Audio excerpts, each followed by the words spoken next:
Hey guys, I'm Mark McKillier with LiveAnabolic.com, and I'm about to give you a list of the foods that you need to eat when you're trying to get abs. Now guys, guess what? We all have great looking abs if we could just see them. Unfortunately, most of us have them hidden, okay, under a big giant layer of belly fat. So, what do we need to eat to get rid of the belly fat and show off these really cool abs that actually look fantastic if we could just see them, all right? Well guys, there's 5 major food sources that I want to talk about today. But before I get to that, I want to mention the fact that you need to eat at a caloric deficit on a daily basis, okay? Basically, we just need to take in fewer calories than we're burning off every day. And I've shot another video where I go into great detail about how to do this, how to calculate your caloric intake, and how to calculate the amount of calories that you burn on a typical day. All right, so search for that video. That's really going to help you. But this video is really about the foods that we need to eat. And a lot of this revolves around our hormones, guys. So we want to make sure that we're eating the correct foods that will actually boost the male hormones that we want to have a lot of and minimize the hormones that we don't want to have a lot of, namely being estrogen. All right, so let's start off with food number 1. Guys, real straightforward. You're going to like to hear this, I promise. Potatoes. 2 thumbs up for potatoes, guys. Now, the reason I'm saying this is because I don't want you to go on one of these crazy super low carb diets. All right. The reason is when you do that, you tend to screw up your hormone system, okay? And it gets everything out of whack. Your body just doesn't like it. Now, the key is we got to be very careful and don't overdo the potatoes, guys. Potatoes have a good kind of medium level glycemic index, meaning they don't get digested too quickly and they're not converted into glucose real fast, which would cause our insulin levels to spike. And of course, that's bad for all kinds of different reasons. So, potatoes eaten in moderation, okay? So, don't go get one of those gigantic potatoes and eat it with every meal, okay? So keep it in moderation. I don't mind you having potatoes 2 or 3 times a week, okay? Just don't eat too many of them. Really inexpensive way to get some good carbs in, okay? Now, food number 2, you're gonna like also, beef. All right, 2 thumbs up for beef. You don't have to avoid beef, guys, all right? That's an old wives' tale. What you need to avoid is just overdoing it. Same thing with the potatoes. If you eat beef in moderation, it gives us the good fat that we need, that has the good cholesterol that we have to create testosterone. Because if we don't have enough of that good LDL cholesterol, then we ain't gonna make enough testosterone. So guys, you can have beef, just do it in moderation. Don't go to McDonald's and have a double Whopper or a double patty cheeseburger every single day, okay? Not only that, but most cuts of beef, especially if you're gonna be eating steaks, are really lean and they don't come with a lot of fat. The only beef that typically comes with a lot of fat is ground beef. And I'm still fine with you eating ground beef. Matter of fact, you can look at the packages and look at how much percentage of the ground beef is fat versus lean protein. And you can don't buy the 80-20. That's 80% lean protein, 20% fat. That's too high a percentage, all right? Go for the 90-10, where the 10% being the fat. You can even get 93-7, okay, at your supermarket. It's not very expensive. It's the good kind of fat that you do want, okay? And once again, just don't overdo it, okay? You can have beef 2 or 3 times a week and don't have big giant portion sizes, okay? So that's gonna keep our testosterone up when we do the beef. Now, food group number 3, not as exciting as the first 2, okay? Potatoes are pretty cool. Beef is really great. Food group number 3, cruciferous vegetables. Oh, bummer. Why did Mark have to say that?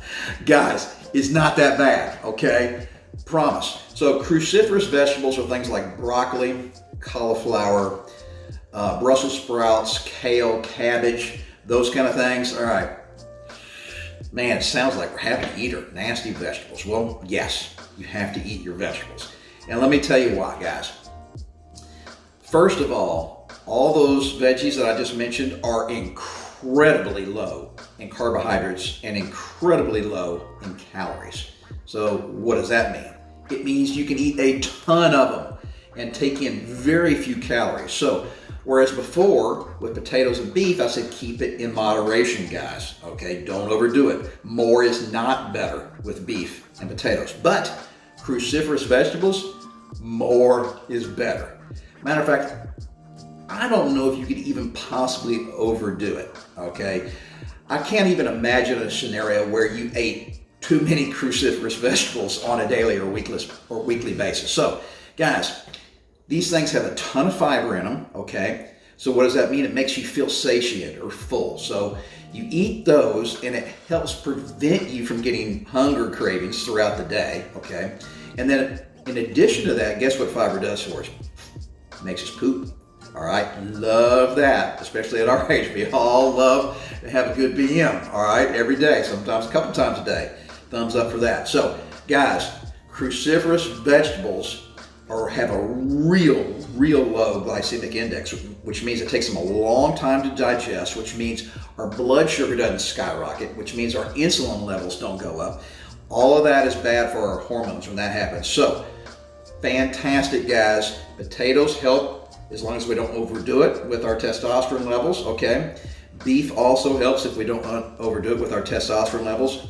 And cruciferous vegetables actually lower our estrogen, okay? I don't talk about that hormone very much because, guys, most people don't realize that we do produce estrogen just like women. Fortunately, far less.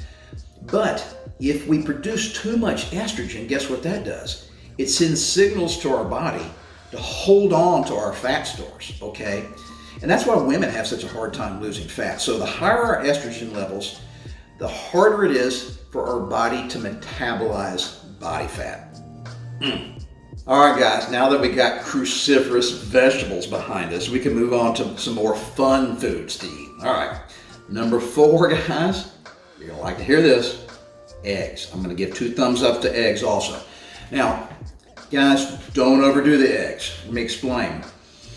If you eat whole eggs, meaning you eat the yolk also, the yolk has that high fatty portion of the egg. It has the good cholesterol that we do need, but we don't want to overdo it, okay? Just like the beef and the potatoes, we don't want to overdo it. So, guys, it's fine. If you want to eat eggs every single day in your diet, I'm fine with that, okay?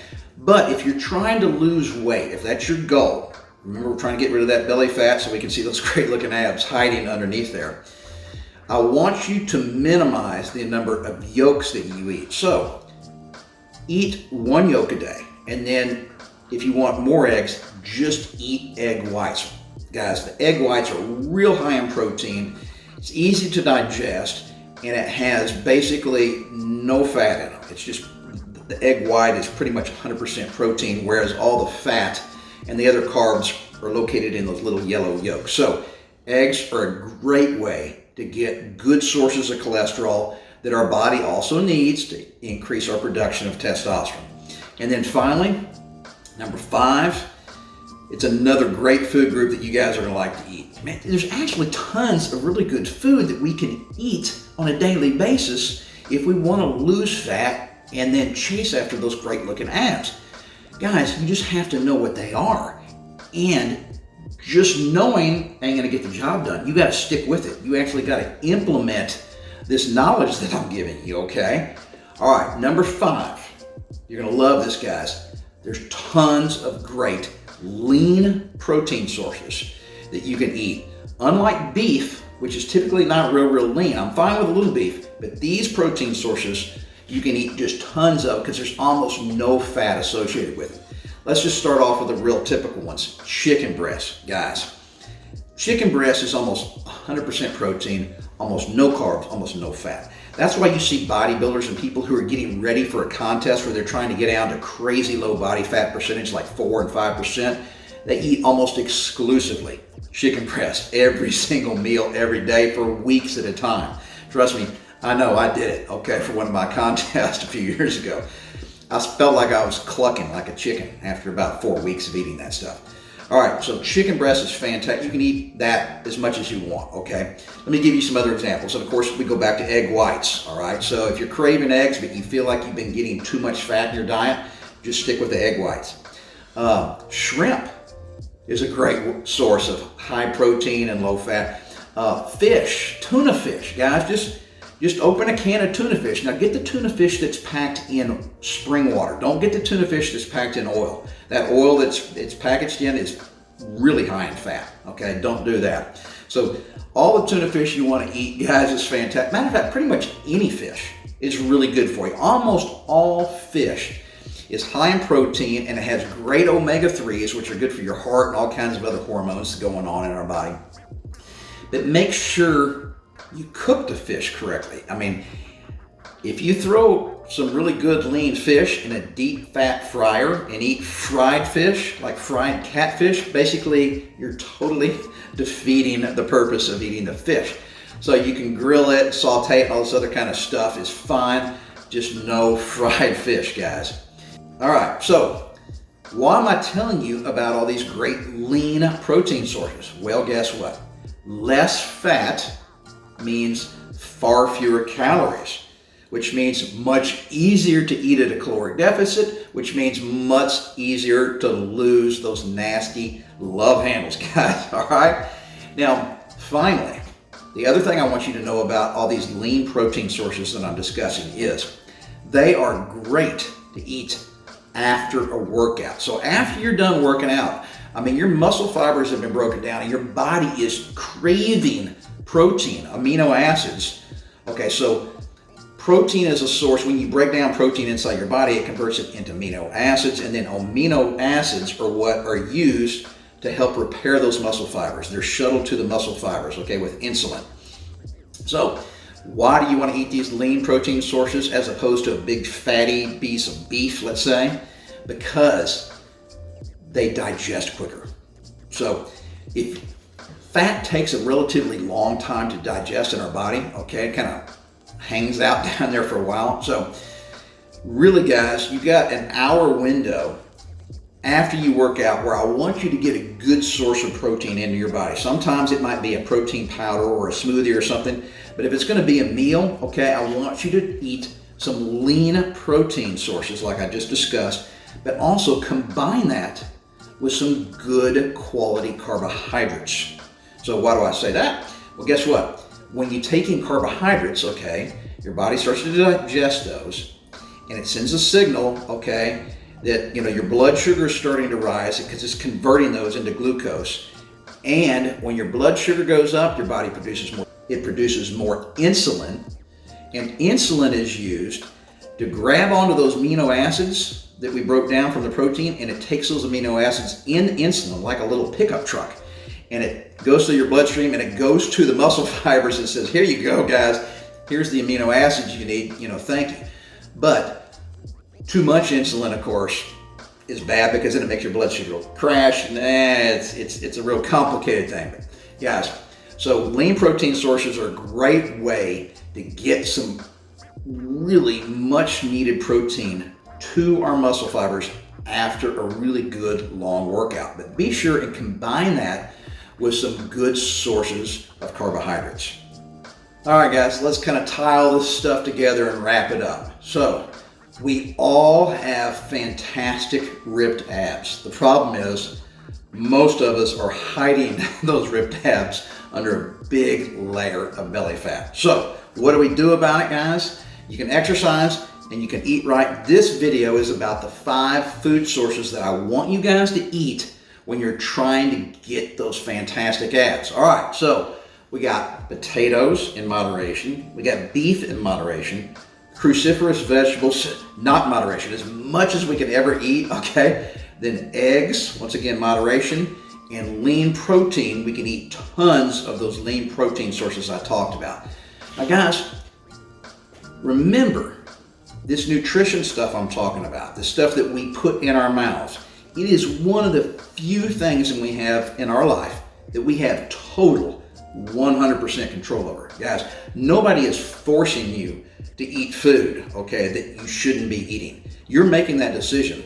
Now, it may be harder in some circumstances to eat correctly, but you always have total control. That is the one thing we can control in our lives, guys. So take advantage of the things that you do have control over, okay? And they don't sweat the small details.